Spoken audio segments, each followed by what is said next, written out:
Hello दोस्तों, मैं हूं पवन सर और आप देख रहे हैं पीके बोर्ड क्लासेस। आज आपकी स्पीकिंग का 27वां डे है अर्थात 27वां दिन है और आज आपको हम सिखाएंगे ऐसी बेहतरीन चीज जिसका नाम है आर्टिकल। आर्टिकल जो कि आपके 3 होते हैं, जिसमें आपका ए, एन और दा होता है, लेकिन आज हम आपको सिर्फ 2 ही सिखाएंगे ताकि वीडियो आपका बहुत लंबा ना हो। दा का प्रयोग जो है वो आपको नेक्स्ट वीडियो में सिखाएंगे।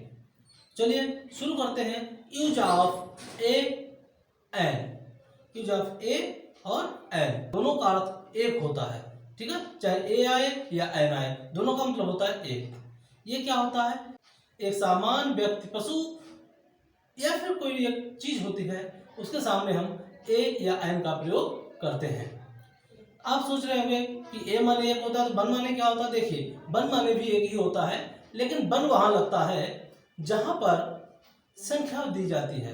जैसे एक जब लिखना होता है तो हम बन लिखते हैं, लेकिन जब कभी व्यक्ति, वस्तु या किसी व्यक्ति, प्राणी को एक करके दर्शाया जाता है तब हम क्या करते हैं, उसके लिए हम ए या एन का प्रयोग एक के लिए करते हैं।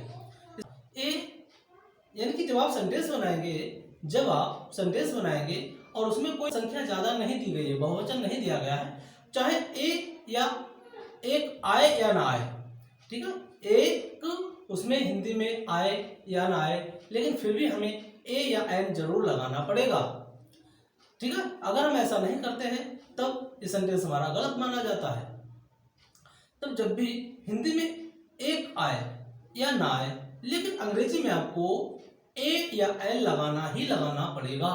जैसे मैं कहूं उसने किताब लिखी, उसने किताब लिखी, तो उसने किताब लिखी तो क्या 10-12 है? नहीं, एक है। तो क्या बन जाएगा? उसने किताब लिखी। ही रोट बुक, उसने किताब लिखी, ही रोट बुक। लेकिन सही क्या बनेगा हमारा? He wrote a book, he wrote a book. उसने किताब लिखी, मैंने कुत्ता देखा। तो वैसे आप क्या बनाना चाहिए आपको? ऐसा डॉग, ऐसा डॉग, मैंने कुत्ता देखा। लेकिन सही क्या बनेगा आपका? सही होगा कि I saw a dog, I saw a dog. उसके पास बंदूक थी, तो क्या बना देते हम? बंदूक थी का मतलब हैड का प्रयोग करेंगे। ही हैड गन, लेकिन सही क्या बनेगा आपका? He had a gun. उसके पास एक बंदूक थी। तुम्हारे पास मोबाइल है, तुम्हारे पास मोबाइल है, ठीक है। तो क्या बन जाएगा?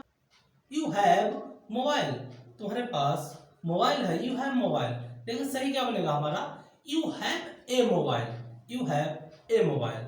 वह गाना गा रहा है, तो क्या बन जाएगा? He is singing song. लेकिन नहीं, सही हमारा क्या बनेगा? He is singing a song, he is singing a song. मैंने कलम खरीदा, मैंने कलम खरीदा। लेकिन इसमें देखिए संख्या नहीं आ रही है, मैंने कलम खरीदा, लेकिन फिर भी हमें इंग्लिश में ए लगाना पड़ेगा। यह है अंग्रेजी। हिंदी और अंग्रेजी में यही डिफरेंट रहता है, ठीक है। तो हम क्या करेंगे? मैंने कलम खरीदा तो आई बॉट पेन। लेकिन नहीं, ये गलत है आपका। सही क्या बन जाएगा?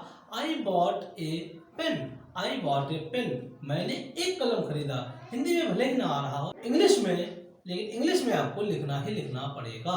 तो इस तरह से जब भी कोई एक वस्तु, व्यक्ति या कोई पशु या जानवर आता है तो हम ए या एन लगा देते हैं। तो देखिए, ए और एन का प्रयोग जो है आपको मैं 2 टाइप से बताऊंगा, यानी 2 तरह से इसका प्रयोग करूंगा। इसका रूल क्या रहता है? जब कोई शब्द हमारा कॉन्सोनेंट से शुरू होता है, कॉन्सोनेंट क्या होता है?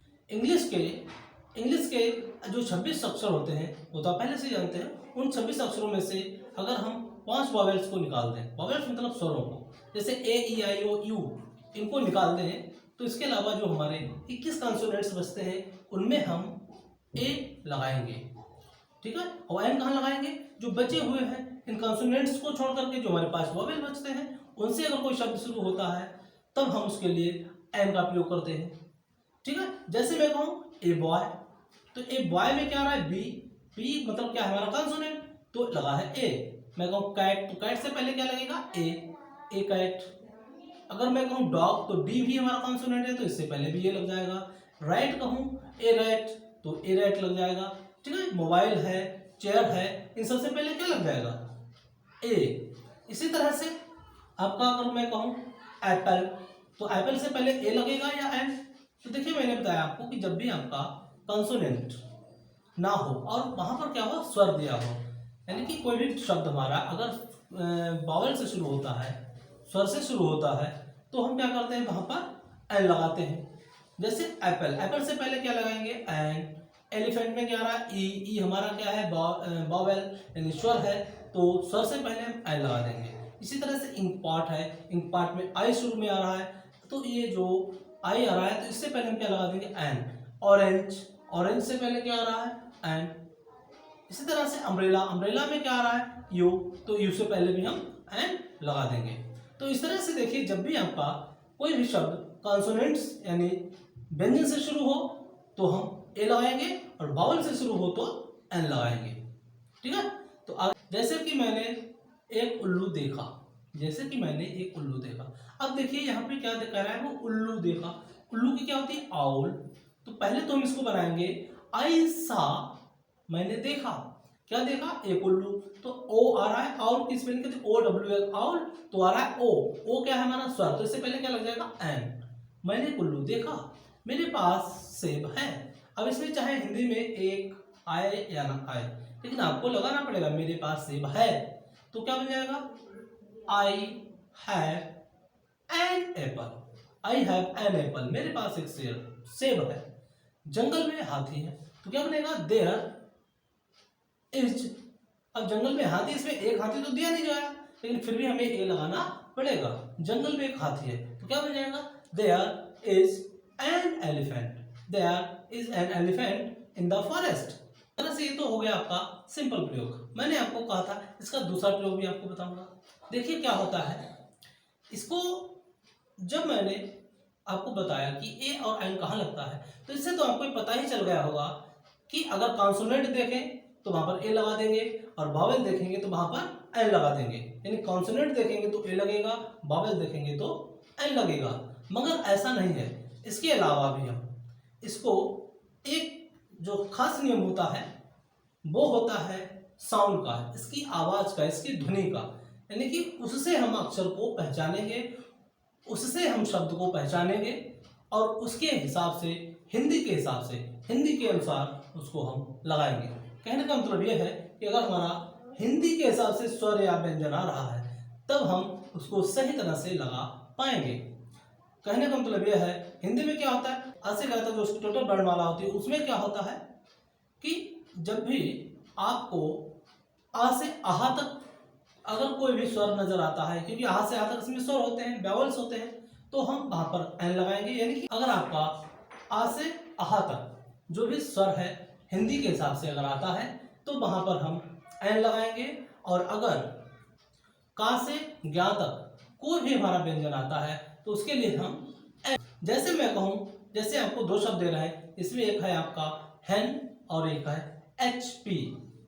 हेन, हेन भी इससे शुरू हो रहा है, एच पी भी इससे शुरू हो रहा है, लेकिन हेन से पहले क्या लगेगा हेन, यानी कि हिंदी के हिसाब से क्या आ रहा है हा, तो उसमें क्या लगेगा ए।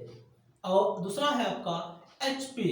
एच पी को अगर हम देखें तो क्या दिया हुआ है आपका एच पी, एच यानी ए और चार एच पी, एच पी दिया हुआ है, तो इससे पहले क्या लगा देंगे हम एन। इसी तरह से मैं कहूं अम्ब्रेला, ठीक है, तो अम्ब्रेला में क्या है आ रहा है, तो अम्ब्रेला से पहले क्या लग जाएगा एन। उसी तरह से आपका कहूं मैं यूनिवर्सिटी, यूनिवर्सिटी, तो यूनिवर्सिटी का मतलब यह है कि यूनिवर्सिटी का मतलब यह है कि यूनिवर्सिटी, यानी हिंदी में क्या आ रहा है या, यूनिवर्सिटी हिंदी के हिसाब से क्या हो जाएगा या। ठीक है, तो इस तरह से यूनिवर्सिटी से पहले ए और अम्ब्रेला से पहले एन लगाएंगे। दूसरा वो आपका यूजफुल, और दूसरा इसी के साथ है आपका यूरोपियन।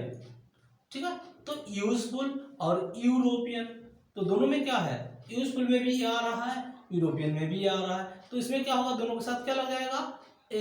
इंग्लिश के हिसाब से अगर हम देखें तो ई और यू दोनों स्वर हैं, लेकिन हिंदी के इसके साउंड के हिसाब से देखें तो क्या आ रहा है या, तो इन दोनों से पहले ए लग जाएगा। इसी तरह से मैं बात करूं ऑरेंज, ओ से शुरू हो रहा है। इसी तरह से बात करूं वन, तो ओ से वन भी शुरू हो रहा है, ओ से ऑरेंज भी शुरू हो रहा है, लेकिन क्या होगा ऑरेंज से पहले लगेगा एन, क्योंकि हिंदी के स्वरों के हिसाब से ओ आ रहा है।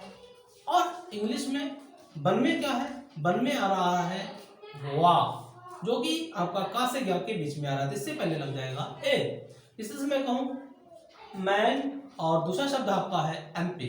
ठीक है, मैन और एमपी दो शब्द हैं, तो इन दोनों शब्दों में क्या है, मैन में तो मार रहा है तो इससे पहले लग जाएगा ए, और एमपी यानी कि एमपी यानी कि ए और माँ एम पी, तो इससे पहले क्या लग जाएगा, एम से पहले एन लग जाएगा। इसी तरह से आपका है सन और एसपी, तो सन से पहले ए, एसपी यानी कि एसपी यानी कि एन लगेगा।